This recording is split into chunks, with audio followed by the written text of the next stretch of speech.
Cuando yo era joven, ya hace bastante, muchas veces me hice la pregunta, los cristianos dicen que tienen la salvación, el Islam dice que también son un camino, el hinduismo también, el budismo, el taoísmo, o sea, cada uno de ellos dice que tiene un camino. Y hoy en día escuchamos la frase, todos los caminos llevan a Dios. Cuando yo era joven, tal vez no estaba tan enfocada esa idea, pero aún así yo me hice la pregunta, ¿cómo sabemos nosotros como cristianos, si todos dicen que tienen el camino, cómo sabemos nosotros que estamos en el verdadero camino? Era una duda normal. Recuerden que las dudas son buenas. A veces creemos que las dudas son malas, que tener dudas sobre nuestra fe es algo malo. No, las dudas son buenas porque me hace preguntarme, cuestionar, investigar.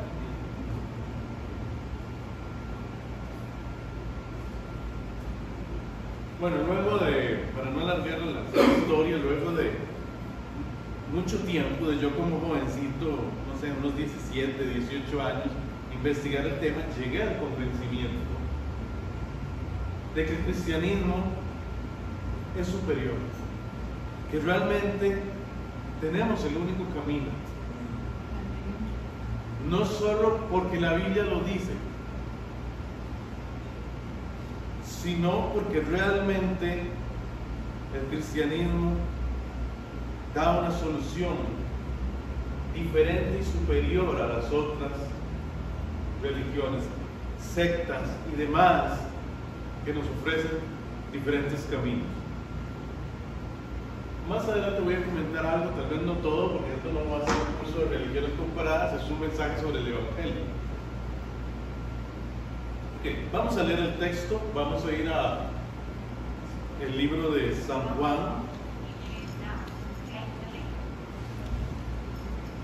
capítulo 1, vamos a leer los versículos del 1 al 7, ¿okay? San Juan 14, creo que la mayoría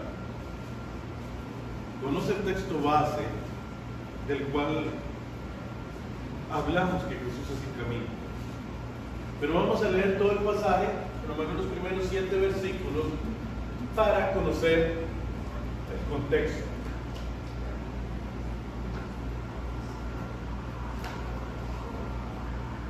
Juan 14, del 1 al 7, dice el versículo 14, no se turbe vuestro corazón, creéis en Dios, creed también en mí. En la casa de mi Padre muchas moradas hay. Si así no fuera, yo os hubiera dicho, voy pues a preparar lugar para vosotros. Y si me fuere y os prepararé lugar, vendré otra vez y os tomaré a mí mismo, para que donde yo estoy, vosotros también estéis. Y sabéis a dónde voy y sabéis el camino. Le dijo Tomás, Señor, no sabemos a dónde vas. ¿Cómo pues podemos saber el camino? Jesús responde, yo soy el camino y la verdad y la vida. Nadie viene al Padre sino por mí. Un último versículo. Si me conocéis, también a mi Padre conoceráis, y desde ahora le conocéis y le habéis visto. El texto nos habla de que Jesús es el único camino. No hay otro camino. No hay otra verdad. Entonces vamos a estar viendo 3 puntos. Me voy a concentrar principalmente en 3 textos y de cada uno voy a mencionar un punto. El primero, Jesús nos llama a creer. ¿Sí? Vamos a volver a leer el versículo 14, y brevemente dice: no se turbe vuestro corazón, creéis en Dios, creed también en mí. Vean que subrayé en rojo dos palabras: turbe y creer. Esas dos son las que me voy a centrar en la explicación. Primero hablemos de creer.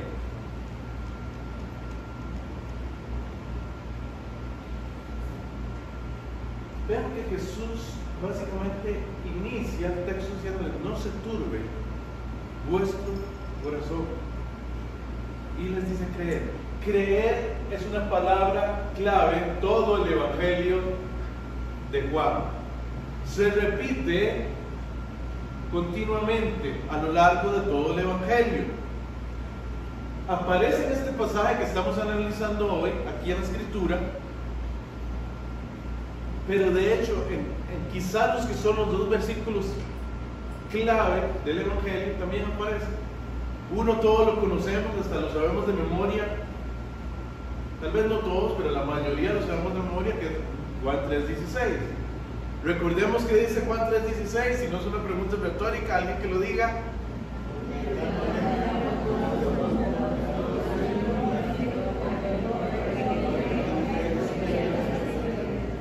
Vean que ahí está: para que a todo aquel que en él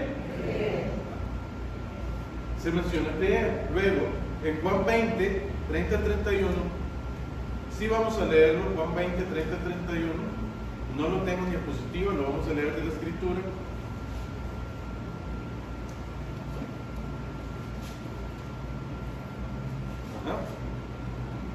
Juan 20, 30-31 nos habla del propósito del Evangelio de Juan. Cuando estudiamos la Biblia siempre tenemos que tener en cuenta el propósito del libro que estamos leyendo. Y Juan lo dice muy claro. Dice el versículo 30: hizo además Jesús muchas otras señales en presencia de sus discípulos, las cuales no están escritas en este libro, pero estas se han escrito para que creáis que Jesús es el Cristo, el Hijo de Dios, y para que creyendo tengáis vida en su nombre. Lo vuelvo a leer para que lo enfatice. Es uno de los versículos, además de Juan 3:16, usted debe tener siempre presente y que les recomiendo memorizar. Pero estas se han escrito para que creáis, ¿en qué cosa? En que Jesús es el Cristo, el Hijo de Dios, y para que creyendo tengáis vida en su nombre. Amén. Precisamente el Evangelio de Juan fue escrito para que las personas pudieran creer en Jesús. De hecho, por eso recomendamos el Evangelio de Juan a los nuevos creyentes. Siempre, muchas veces se les entrega o un Nuevo Testamento o al menos un Evangelio de Juan. ¿Por qué? Porque Juan fue escrito para eso, para que aprendamos a creer en Jesús como el Hijo de Dios, a creer que Jesús es Dios. Es parte de lo que Juan quiere enseñar en su Evangelio. Ahora, regresemos a nuestro texto. No se turbe vuestro corazón, creéis en Dios, creed también en mí. Es importante la palabra creer.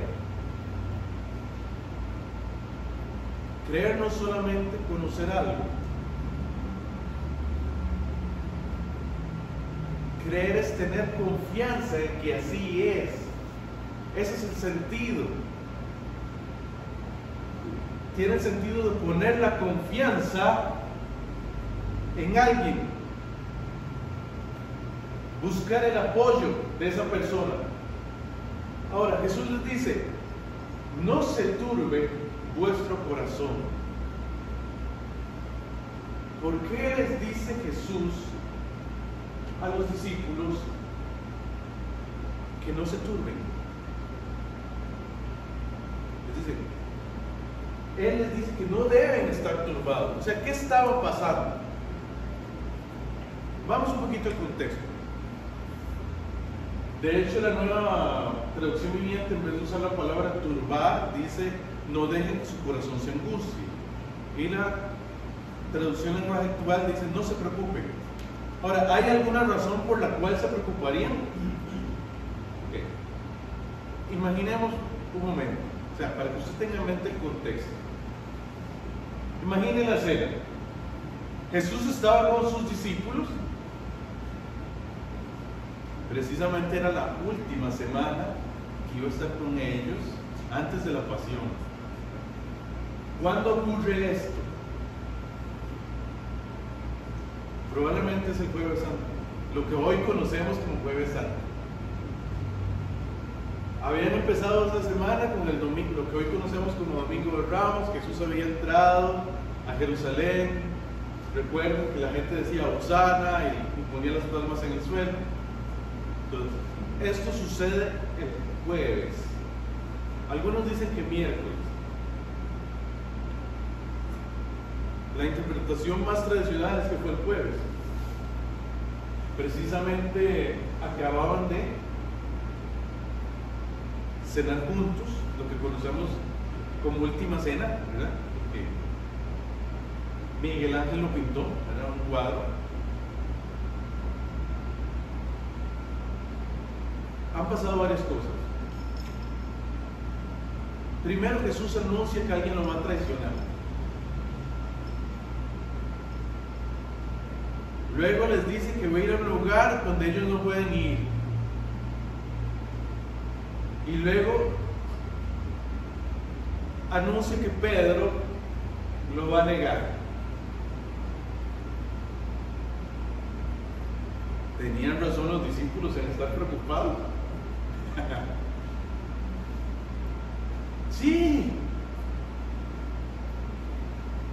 Claro que los discípulos, hermano, no estaban preocupados, estaban perplejos. Primero, ¿cómo que alguien aquí, uno de nosotros, va a traicionar a Jesús? Segundo, si Pedro, que es nuestro líder, nuestro caudillo, va a negar a Jesús, entonces, ¿y nosotros? Tercero, ¿cómo que Jesús se va a un lugar donde nosotros no podamos ir? Ese maestro, en el cual habían puesto toda su confianza, les está diciendo, me voy, y ustedes no pueden ir conmigo.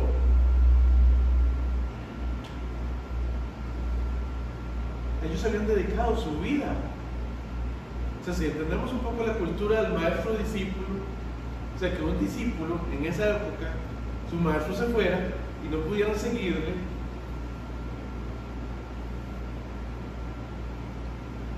era caótico.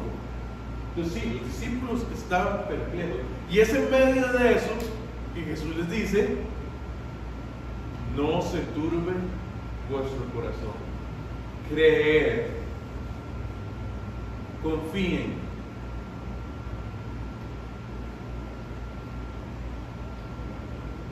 Si confían en Dios, confíen también en mí.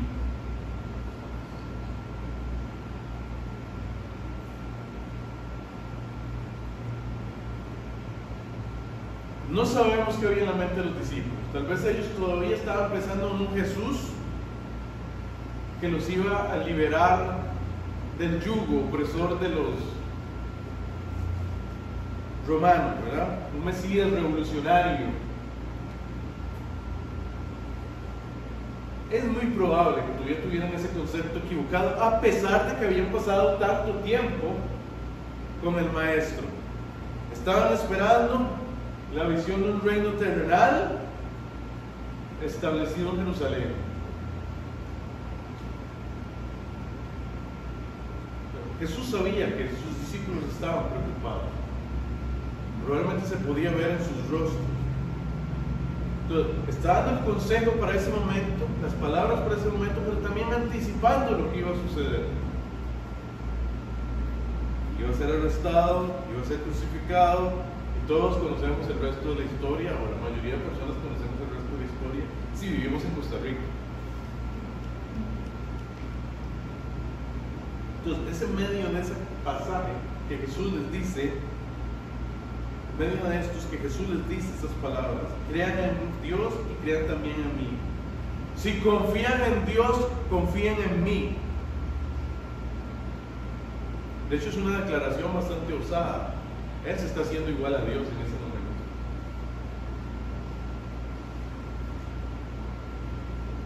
Esa frase que dice, creéis en Dios, creed también en mí, está diciendo, ustedes creen en Dios, pues crean en mí. ¿Por qué? Implícitamente está diciendo, si ustedes creen en Dios, crean en mí porque yo soy Dios.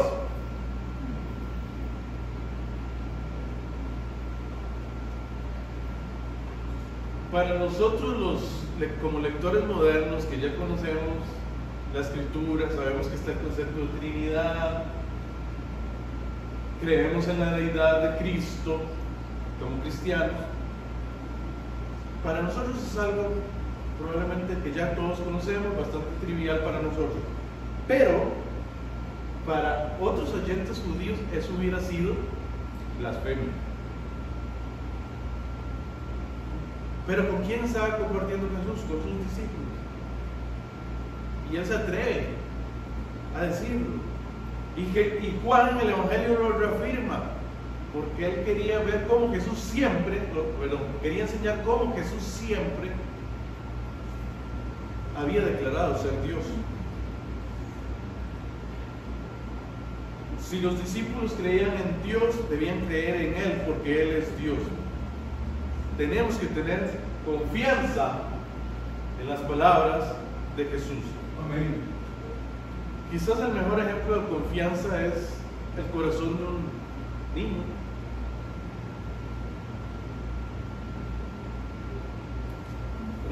Cuando mis hijos estaban pequeños, yo les decía, bueno, salte que yo lo agarro. Se mandaban. No tenían miedo. Y así tenemos que ser nosotros, como creyentes, tener confianza en el Padre, tener confianza en Jesús, en sus palabras. Bueno, nosotros conocemos lo que sucedió. Jesús fue arrestado, crucificado, lo resucitó, no estamos en la misma situación que los discípulos, pero el llamado es el mismo. Tenemos que creer en Dios. Si creemos en Dios, creemos en Jesús. Segundo punto. Ahí está la imagen del niño confiando. Jesús nos llama a seguir el camino. Ese es el segundo punto. Le dijo Tomás, Señor, no sabemos a dónde vas. ¿Cómo pues debemos saber el camino? Es el mismo Tomás, ¿verdad? Que pidió que quería ver después de la resurrección, ¿verdad? Los huequitos y meter el dedito, ¿verdad? En las manos de Jesús y en el costado, ¿verdad? Él le dice, no sabemos a dónde vas. ¿Cómo pues podemos saber el camino? Probablemente Tomás estaba reflejando lo mismo que pensaban todos los discípulos, que Jesús iba a un lugar físico, que cuando decía que él iba a un lugar donde ellos no podían ir, se estaba refiriendo a un lugar físico. Pero ¿qué le responde Jesús? Le responde con una de las metáforas más impresionantes de la Escritura. Es uno de los 7 yo soy que están en el Evangelio de Juan. O sea, hay solo 7 veces en el Evangelio de Juan que Juan dice yo soy y le agrega algo. Y todos son grandes enseñanzas. Este es uno de los 7. Y le dice, yo soy el camino, la verdad y la vida.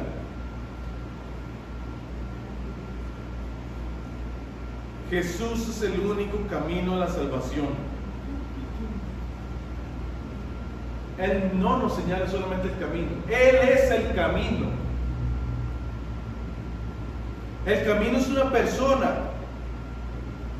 La salvación es una persona. Es Jesús.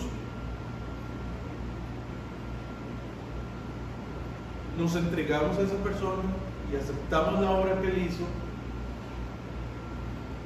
como nosotras, pero como nuestra, y tenemos la salvación.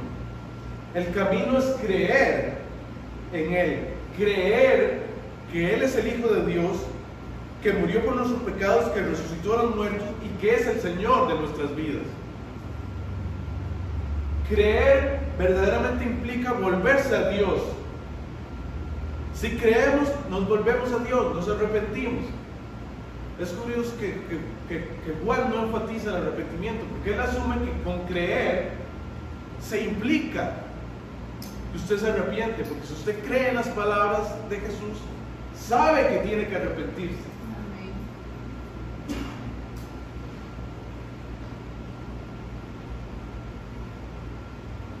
Es difícil, hasta para los traductores, traducir esa metáfora de otra manera. Si usted revisa la mayoría de versiones de la Biblia, los traducen idéntico.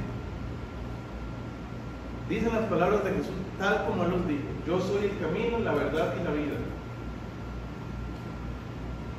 Quizás para entenderla de alguna forma y poner una palabra más simples, como para que estos niños lo entiendan, diría algo así como: yo soy la manera por medio de la cual las personas pueden conocer la verdad acerca de Dios y reciben la vida que Dios les quiere dar. No hay otro camino. No es por los 10 mandamientos, no es por seguir ordenanzas, no es por ser miembros de una iglesia en particular, no es por una religión. Las religiones no son diferentes caminos para llegar a Dios, sino caminos que al hombre le parecen derechos, pero su fin es camino de muerte, como dice Proverbios. Mientras Jesús es el único camino a la vida, las religiones son camino a la muerte.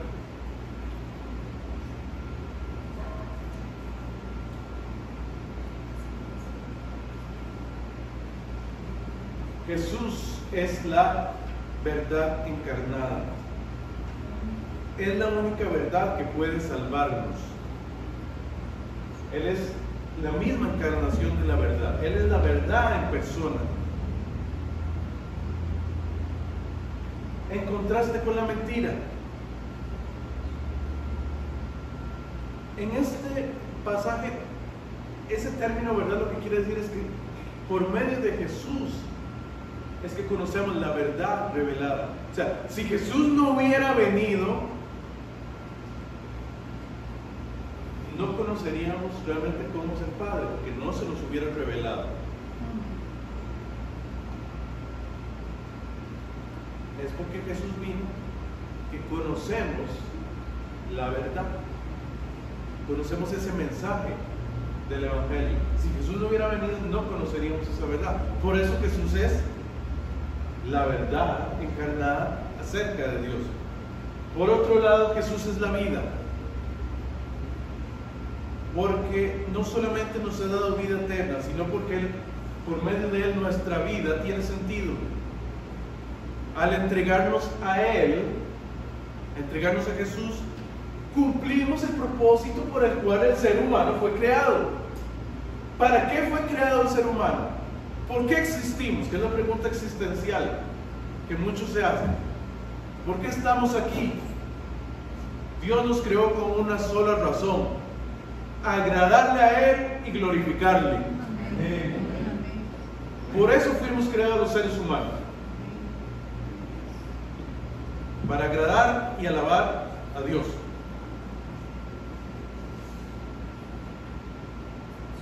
Entonces, la única forma de obtener esa vida en abundancia y cumplir con ese propósito que debería tener nuestra vida es entregándonos a Jesús.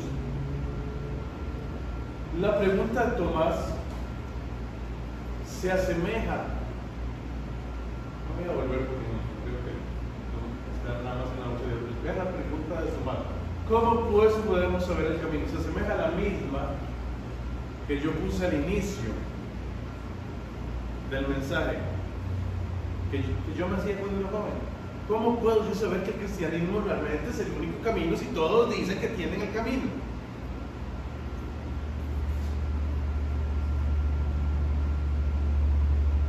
Como les dije, ahorita no es momento para dar una conferencia de religiones comparadas, pero mencionemos algunas cositas nada más. La mayoría de las religiones su salvación es por obras. Los musulmanes, lo único que enseñan Mohammed o Mahoma es unas instrucciones para tener el favor de Alá. Son obras. El hinduismo está tan encerrado en su ciclo de que hay que reencarnar que ni siquiera puede ayudar a otras personas porque hay que dejar que la gente sufra para que paguen su deuda kármica de su vida anterior. Entonces, la forma como ellos buscan es reencarnando y viviendo una mejor vida. En el fondo, son obras. El budismo lo que dice es: eliminemos el deseo. Como el deseo es lo que produce el sufrimiento, entonces el fondo también es obra. ¿Cuál es la obra? No desear, para yo no sufrir. Nuevamente, ellos creen en la reencarnación, el budismo, etcétera, etcétera. Solo voy a centrarme en esas tres, ¿verdad? De las que puse en la primera diapositiva, para poner tres ejemplos. Puedo poner muchísimos, pero entonces se me vuelve, no salimos de aquí a la hora que me pidió un tema. Otro punto: su salvador es solo un humano. Mohammed o Mahoma solo fue un conquistador, era un profeta, un mensajero mortal. Los gurúes de los hindúes son solamente maestros iluminados. Buda nunca dijo ser Dios. Con el paso del tiempo lo declararon Dios. Solo fue un hombre que murió a los 80 años por una enfermedad. Pero Jesús siempre dijo que era Dios y lo comprobó con sus acciones. Por otro lado, los milagros. Hablemos de los milagros. El Corán no dice que Mahoma o Mohammed hiciera milagros. Hay un dicho que dice que Mahoma movió montañas, que es más de la tradición.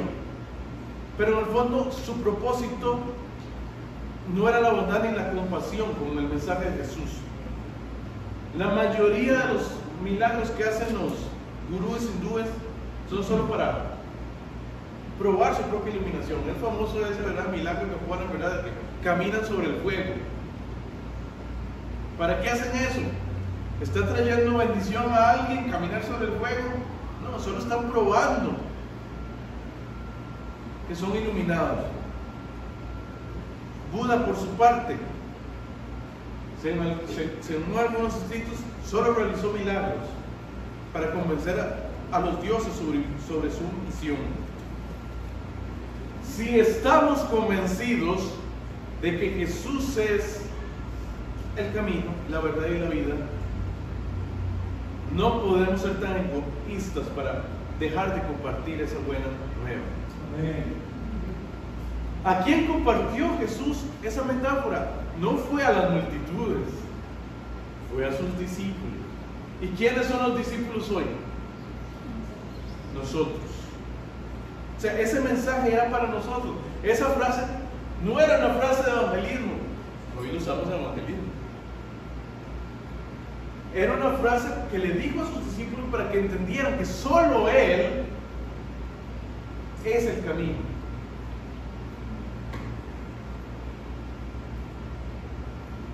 Si Jesús es nuestro maestro y nosotros somos sus discípulos, debemos cumplir lo que Él nos ha demandado a nosotros como sus discípulos.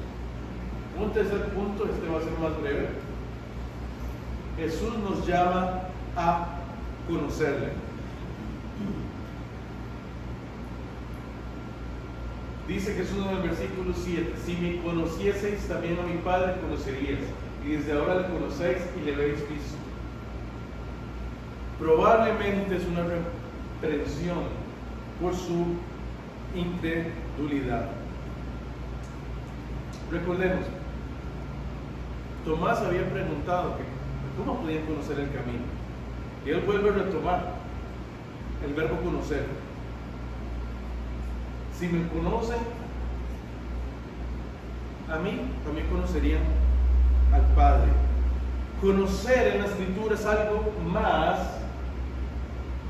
que solamente saber el nombre de una persona. No. Conocer implica intimidad, implica una relación.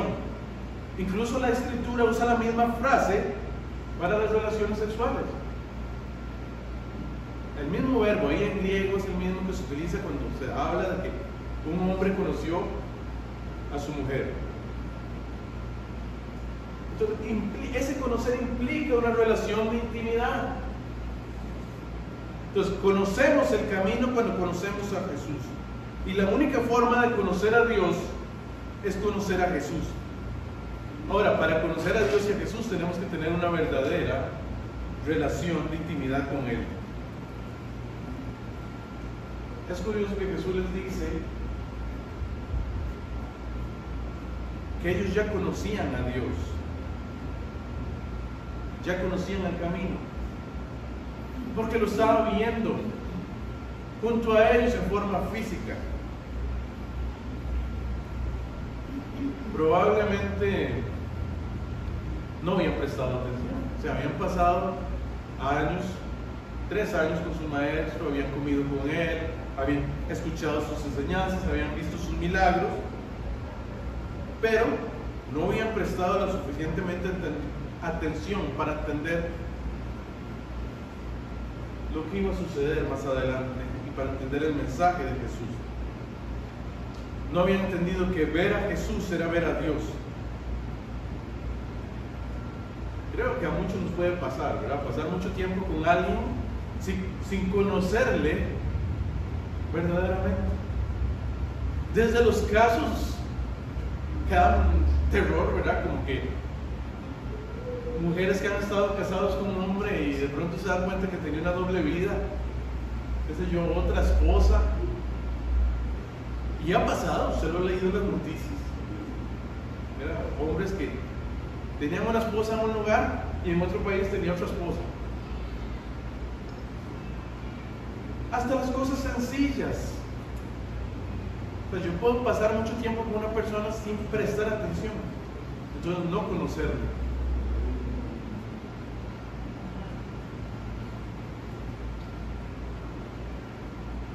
Hay que prestar atención. El error de los discípulos fue que no prestaron atención, a pesar de que estaban al lado del maestro. Entonces, sí, conozcamos a Jesús. De hecho, esto nos ha sido dado para que podamos conocerlo, pero tenemos que prestar atención. Estudiemos la palabra, no la leamos por encima. Para conocer a Dios hay que prestar atención y desarrollar una verdadera relación espiritual. Para eso Dios nos ha dejado las disciplinas espirituales, la oración, la lectura de la palabra, el estudio bíblico. Y parte del camino al Padre es crecer en nuestra relación personal con Dios. El hacer discípulos, esto es importante, el hacer discípulos no acaba con presentar el camino. Hay que seguir conociendo a Dios. Por eso es que recalcamos en nuestras iglesias la importancia del discipulado. Porque hay que seguir creciendo en ese camino. Y ahora que la iglesia está en una misión evangelística, sí, también hay que pensar en el discipulado. No solo es que la gente crea, tiene que seguir conociendo del Dios que es el camino, la verdad y la vida. ¿Qué hemos visto en esta mañana, mediodía? 3 puntos recalqué. Creer,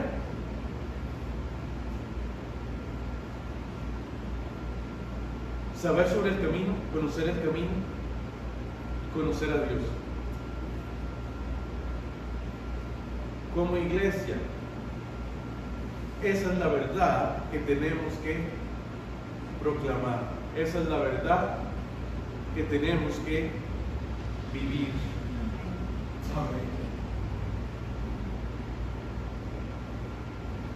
Siempre vivamos reconociendo la verdad de esa metáfora. Jesús es el camino. Si usted no está convencido que es el único camino y tiene dudas, está bien, investigue. Si usted no está convencido que es la única verdad, investigue, como hice yo. Profundice.